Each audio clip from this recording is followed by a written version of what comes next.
যখন মহিতোষ মজুমদার তটিনীকে চারদিক থেকে ফাঁসিয়ে দিচ্ছিল তখনই তটিনীর পাশে এসে দাঁড়ায় বলরাম আর বলে, আমি থাকতে তটিনী বৌদির কেউ কখনোই ক্ষতি করতে পারবে না।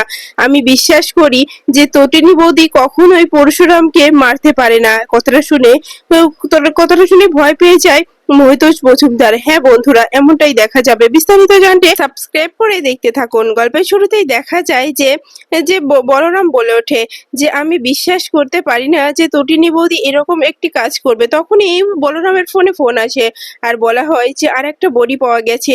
তখনই দেখা যায় যে তখনই বলরাম বলে, এটা কে করছে কিছু বুঝতে পারছি না মায়া। তখনই মায়া বলে যে আমিও তো বুঝতে পারছি না, এভাবে দুদিন দুটা ডেড বডি পড়লো, কে করছে এসব কাজ। তখনই বলরাম বলে আমিও বুঝতে পারছি না, কিন্তু যারা মারা যাচ্ছে তারা তারা কেউই ভালো মানুষ নয়। তাহলে কি আমি যেটা ভাবছি সেটা সত্যি হতে চলেছে? তখনই দেখা যায় যে তখনই মায়া বলে, কি বলছেন আপনি? কিছুই তো বুঝতে পারছি না। তখনই বলরাম বলে, মায়া মায়া আমি যেটা বুঝতে পারছি সেটা আমি বলতে পারছি না, কারণ আমার মনে খটকা লেগেছে যে এইসবের পিছনে আসলে কে আছে। অন্যদিকে দেখা যায় যে তখনই পরশুরামকে নিয়ে হসপিটালে শীতল, আর ডক্টর বলে যে শীতল, তুমি অনেক দেরি করে ফেলেছো। লোকটার অবস্থা অনেক ক্রিটিক্যাল হয়ে গেছে। সার্জারিটা আমি করেছিলাম, তোমাকে বারবার করে নিষেধ করেছিলাম যে সে যেন এখন কিছুতেই কিছুতেই বাইরে না বের হয়, কিন্তু সে তো বাইরে বের হয়েছে, ইনফেকশন হয়ে গেছে। এখন আমার আর কিছু করার নেই, এখন আমি আর হয়তো বাঁচাতে পারবো না। তখনই শীতল বলে, ডক্টর আপনি তো খুব ভালো করেই জানেন ওর কোন অবস্থায় আমি ফিরে নিয়ে এসেছি, তাই ওকে বাঁচাতে হবে ডক্টর। যে কোনো মূল্যে যে কোনো ক্ষেত্রে ওকে বাঁচাতে হবে। আমি ওকে অনেকবার বুঝিয়েছি, কিন্তু ও আমার কোনো কথাই শোনে না। ওর যখন যেটা ইচ্ছে হয় ও তখন সেটাই করে। আমি ওকে বারবার নিষেধ করেছিলাম বাইরে বের না হতে, কিন্তু ও আমার একটা কথাও শোনেনি। ও বাইরে বের হয়ে গেছে। কিন্তু কিন্তু ওর কিছু হতে পারে না, ওর কিছু হতে দেব না আমি, ও ঠিক হয়ে যাবে। তখনই দেখা যায় যে ডক্টর বলে, দেখো দেখো শীতল, আমি কি করব এখানে? আমার কি বা করার আছে বলো? আমি তো চেষ্টা করছি, কিন্তু আমার হাতের বাইরে চলে যাচ্ছে, আমি কিছুই করতে পারছি না এখন। তখনই দেখা যায় শীতল বলে, না, কিছু হতে পারে না। এরপরে শিবপ্রসাদের কাছে গিয়ে হাত ধরে কান্নায় ভেঙে পড়ে শীতল আর বলে, তুমি আমাকে ছেড়ে এভাবে যেতে পারো না। দেখো তোমার জন্য কত লড়াই করছি, কত কিছু করছি শুধুমাত্র তোমাকে ফিরে পাওয়ার জন্য, ফিরে আনার জন্য। তুমি এভাবে আমাদেরকে ছেড়ে চলে যেতে পারো না। দেখো, তুমি ঠিক সুস্থ হয়ে যাবে, তুমি শিবপ্রসাদ, তোমাকে সুস্থ হতে হবে। অন্যদিকে তটিনী পিকু আর লাড্ডুকে জড়িয়ে ধরে কান্নায় ভেঙে পড়লে তখনই লাড্ডু বলে, মাম্মি মাম্মি সবাই যে বলছে যে পাকে তুমি মেরেছো, মাম্মি এটা কি সত্যি? মাম্মি তুমি কি পাকে মেরেছো? মাম্মি আমাদের পা কি আসবে না? আমাদের আর ভালো লাগে না পাকে ছাড়া, মাম্মি বলো না মাম্মি। তখনই পিকু বলে, হ্যাঁ মাম্মি, সব জায়গা থেকেই শুধু আমাদেরকে বলা হয় যে আমাদের মাম্মি নাকি আমাদের পাকে মেরে ফেলেছে। মাম্মি পাকে কি সত্যি তুমি মেরে ফেলেছো? বলো না মাম্মি, বলো, তোমাকে বলতে হবে, আমাদের পা কি ফিরে আসবে না মাম্মি? তখনই তটিনী বলে, পিকু, লাড্ডু সোনা, তোমাদেরকে কথা দিচ্ছি তোমাদের পা ঠিক তোমাদের কাছে আসবে, আমি ফিরে নিয়ে আসবো। তোমাদের পা যেখানে আছে ভালো আছে আমি জানি। আর তোমরা কি বিশ্বাস করো বলো পিকু, লাড্ডু, যে তোমাদের মাম্মি তোমাদের পাকে মারতে পারে? তোমাদের মাম্মি তো তোমাদের পাকে খুব ভালোবাসে, বলো। তখনই লাড্ডু বলে, হ্যাঁ মাম্মি, সে তো তুমি ভালোবাসো, কিন্তু পা পা কোথায় গেল মাম্মি? পাকে ছাড়া আমি থাকতে পারবো না, কেন বুঝতে পারছো না? তখনই পিকু ঠিক একই কথা বললে তটিনী বলে, পিকু সোনা, তো এভাবে কান্নাকাটি করে না, আমারও তো কষ্ট হচ্ছে তোমার পায়ের জন্য, আমিও তো ভেঙে পড়েছি তোমার পায়ের জন্য, কিন্তু আমি কি কোনো কিছু বলছি বলো? আমারও খুব কষ্ট হয়, কারণ আমি ওকে কতটা ভালোবাসি সেটা আমি কাউকেই বলে বোঝাতে পারবো না। ওকে ছাড়া আমি পুরোপুরি নিঃস্ব হয়ে গেছি। ও ছিল আমার একটা পৃথিবী। ও চলে যাওয়ায় সবকিছু ফাঁকা ফাঁকা লাগছে। অন্যদিকে দেখা যায় শীতল পরশুরামে বারবার ডাকতে থাকে, আর তখন পরশুরামও সে ঠিক তটিনীর কথাই ভাবতে থাকে।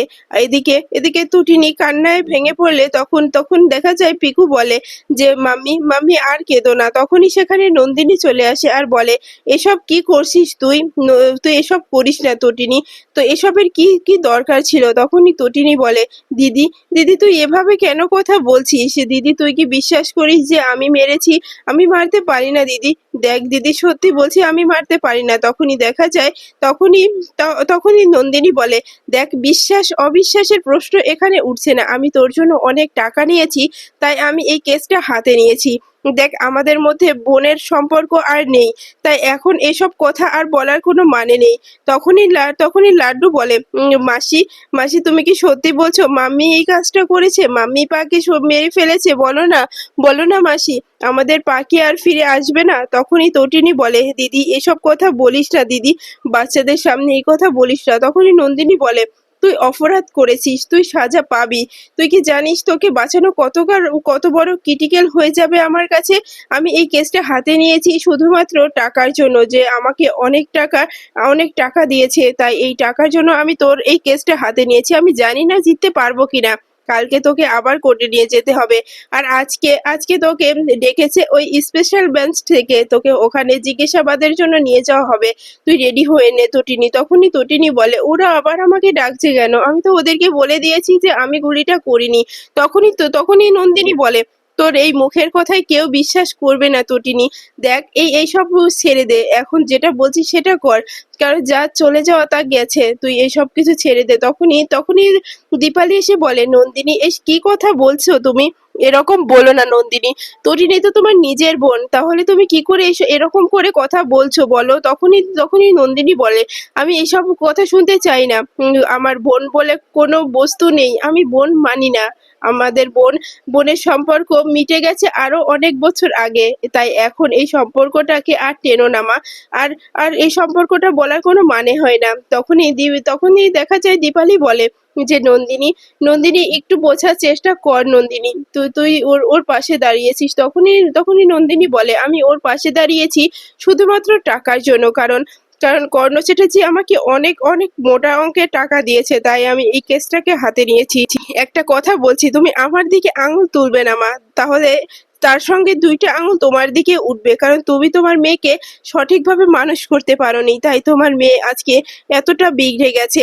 তোমার মেয়ে আজকে অন্য পথে চলে গেছে। আর কত গ্রাম করবে তোমার মেয়ে অপরাধ করতে করতে আর তার জায়গা নেই, আর এখন নিজের বরকেই গুলি করে দিয়েছে। আর আর কি করে তোমার মেয়েকে আমি বাঁচাবো বলতে পারো? তখনই দীপালি বলে, নন্দিনী ভুল হচ্ছে, তটিনী কিছুতেই শিবপ্রসাদকে মারতে পারে না। তখনই নন্দিনী বলে, সেটা প্রমাণ হয়ে গেছে মা, সব জায়গা থেকে প্রমাণ হয়ে গেছে যে তটিনী শিবপ্রসাদকে মেরেছে, তার নিজের বরকে তিনটা গুলি মেরেছে। তখন নন্দিনী ভেঙে পড়ে আর বলে, আমি বলছি তো আমি মারিনি, কেন বিশ্বাস করতে পারছো না তোমরা বলো? তখনই পিকু বলে, মাম্মি সত্যি কি তুমি পাকে মেরে ফেলেছো? মাসিও ঠিক একই কথা বলছে। মাম্মি বলো না মাম্মি, তুমি কি আমাদের পাকে মেরে ফেলেছো? তখনই তটিনী বলে, এক কথা বারবার তোমরা কেন আমাকে জিজ্ঞাসা করো? তোমাদেরকে বলেছি তোমাদের পাকে আমি মারিনি, তোমাদের পাকে আমি মারতে পারি না, তোমাদের পাকে তো আমি ভালোবাসি বলো। তখনই দেখা যায় লাড্ডু রেগে যায় আর বলে, না মাম্মি, তুমি আমাদের পাকে মেরে ফেলেছো, তোমার জন্য আমরা পাকে হারিয়ে ফেলেছি। মাম্মি আমরা তোমাকে কখনোই ক্ষমা করতে পারবো না যদি আমাদের পা ফিরে না আসে। তখনই দীপালি বুকে টেনে নেয় লাড্ডু আর পিকুকে আর বলে, দাদু ভাই দিদি ভাই এভাবে মাম্মিকে কথা শোনায় না। তোমাদের মাম্মি এরকম করতে পারে বলো? তোমাদের মাম্মি তো তোমাদের পাকে প্রচন্ড ভালোবাসে, তোমরা তো দেখেছো বলো? তখনই পিকু লাড্ডু বলে, হ্যাঁ দেখেছি। তখনই লাড্ডু বলে যে, দিদি ভাই কিন্তু এখন তো সবাই আঙুল তুলছে মাম্মির দিকে, যে মাম্মি আমাদের পাকে মেরে ফেলেছে। তখনই দীপালি বলে, তোমাদের পাকে তোমাদের মাম্মি ফিরে নিয়ে আসবে, যেখান থেকে হোক ফিরে নিয়ে আসবে। আর ভেঙে পড়ো না তোমরা আর কান্নাকাটি করো না, তোমাদের চোখের জল আমি দেখতে পারি না বলো? আর এই যে তটিনী, যাও রেডি হয়ে নাও, নন্দিনী এমনিতেই রেগে আছে, যাও, ও তোমাকে নিয়ে যেতে চেয়েছে, তোমাকে নিয়ে যাবে, যাও তুমি রেডি হয়ে নাও। এরপরে দেখা যায় যে তখনই অন্যদিকে শিবপ্রসাদের সেই সময় কল্পনা করতে থাকে যে তখন কে ছিল, যখন শুটটা লেগেছিল তখনই মনে পড়ে যায় যে ওখানে বাবিনও ছিল। তখনই শিবপ্রসাদ বলতে থাকে, ওখানে বাবিন ছিল, বাবিনকে চেপে ধরতে হবে, বাবিনকে চেপে ধরলে আসল সত্যটা বের হয়ে যাবে যে কে আমাকে শুট করেছিল। আমি এখনো মানতে পারছি না যে আমাকে তটিনী মারতে পারে, তটিনী আমাকে ভালোবাসে, তাহলে তটিনী কি করে আমাকে মারতে পারে? ও আমার জন্য ও পুরো পৃথিবী উলটপালট করে দিতে পারতো। সেই তটিনী আমাকে শুট করছে, এটা আমার মানতে অনেক কষ্ট হচ্ছে। এরপরে অন্যদিকে দেখা যায় যে মহিতোষ মজুমদার যখন তটিনীকে তার ওখানে নিয়ে এসে জিজ্ঞাসা করে, আর তখনই দেখা যায় তটিনী বলে, আমি এক কথা আপনাদের আর কতবার বলবো বলুন, আমি আমি খুন করিনি, আমি গুলি চালাইনি, আমি আমার বরকে মারিনি, এ কথা আমি আর কতবার আপনাদের বলবো বলুন তো।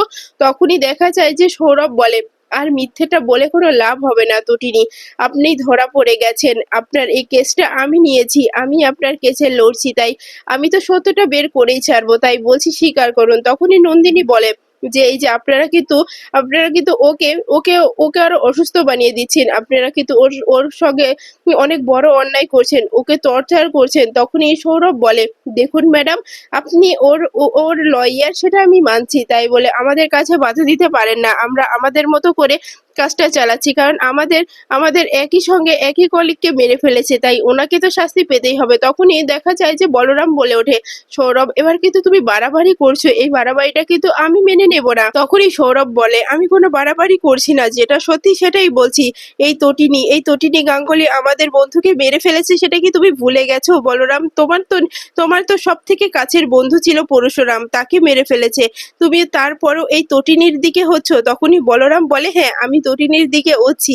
তখনই দেখা যায় যে তখনই মায়া বলে যে হ্যাঁ সৌরভ, কারণ যেটা বলছে সেটা ঠিক বলছে, বলরাম দা কোনো মিথ্যা বলেনি, কারণ পরশুরাম তাকে সত্যি তটিনী বৌদি মারতে পারে না। তখনই সৌরভ বলে, এসব মন গড়া গল্প আমার কাছে বলে কোনো লাভ হবে না, আমি জানি এটা মন গড়া গল্প, তাই এই মন গড়া গল্প আমি কিছুতেই মানতে পারবো না, তাই এসব কথা থাক, এসব কথা বলার কোনোই মানে হয় না।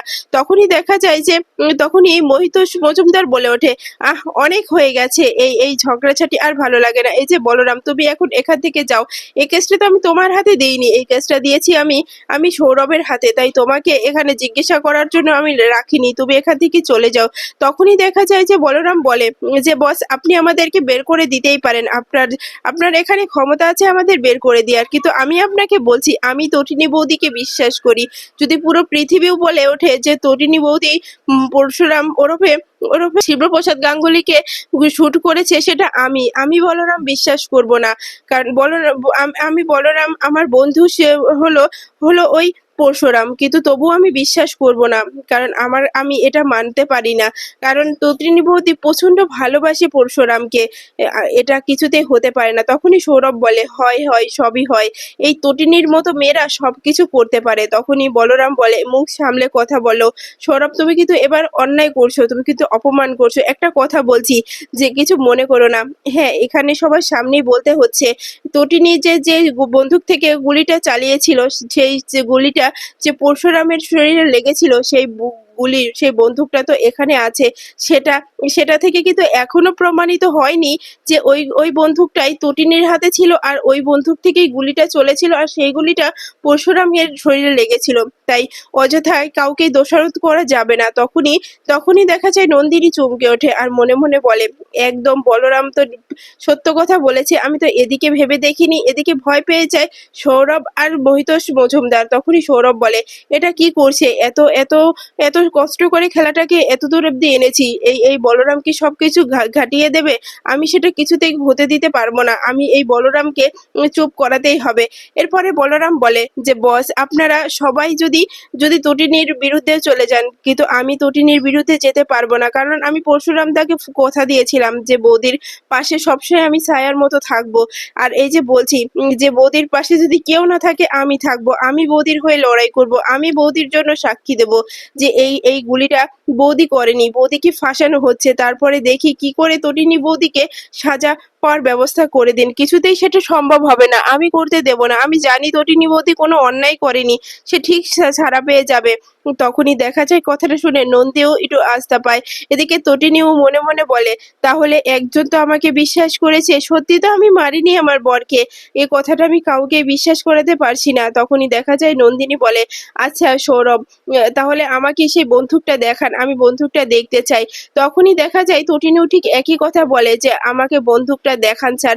তখনই মহিতোষ মজুমদার বলে, তোমার সাহস তো কম না তটিনী, তুমি কি মনে করো নিজেকে? তুমি অন্যায় করেছো, তুমি অপরাধী, তাই তোমাকে তো এসব কিছু করতে দেওয়া যাবে না। তুমি কি করে চাও যে বন্দুকটা আমি তোমার হাতে দিই, তুমি আমাদেরকে শুট করে এখান থেকে পালিয়ে যাও? সেটা সম্ভব হবে না। তখনই তটিনী বলে, স্যার আপনি এ কথা বলতে পারেন? আমি যা কিছু করেছি আপনার কথাই করেছি। আপনি আমাকে ব্যবহার করেছেন তাই আমি সেরকমটা করেছি। আর সেই আপনি এখন আমাকে ফাঁসিয়ে দিচ্ছেন। তখনই মহিতোষ মজুমদার বলে, আমি তোমাকে কিছুই বলিনি, তুমি ফেঁসে গিয়ে এখন আমাকে ফাঁসিয়ে দিচ্ছ, সেটা কিছুতেই হবে না।